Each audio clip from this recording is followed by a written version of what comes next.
ఇప్పటి రాంచీకి బిర్సా ముండా ఎయిర్పోర్ట్ అని పేరు ఎలా వచ్చిందో ఎంతమందికి తెలుసు చెప్తా చూడండి. 1875 సంవత్సరం బిర్సా ముండా ఒక శిశువు జన్మించారు. ఆయన పేరు బిర్సా ముండా. ఆయన 1885-90 కంతా ఈ బ్రిటిష్ వారి దౌర్జన్యాన్ని, గిరిజన నాగరికతను వాళ్ళ అరికట్టడాన్ని, వాళ్ళని బానిసత్వం ఉపయోగించుకోవడాన్ని అసలు సహించలేకపోయాడు. తన 22-23 ఏట నుంచి తిరుగుబాటు మొదలుపెట్టాడు.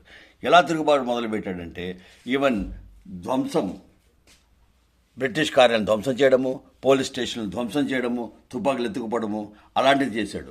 ఆయన 24వ ఏట అంటే 1899లో అనుకుంటాను ఆయన్ని అరెస్ట్ చేశారు. జైల్లో ఎంత చిత్రహింసలు పెట్టారో, ఏం చేశారో కానీ ఎంత కష్టపడ్డాడో పాపం. 1900 సంవత్సరం అంటే ఆయన 25 ఏళ్లకి ఆయన జైల్లోనే మరణించారు. అదే ఈరోజు జూన్ 13, 1900 సంవత్సరం లోపల. దీంట్లో కోయిన్సిడెన్స్ ఏంటంటే ఈయన ఆత్మ అల్లూరి సీతారామరాజు గారిలో ఆవహించిందా అని డౌట్ వస్తుంది.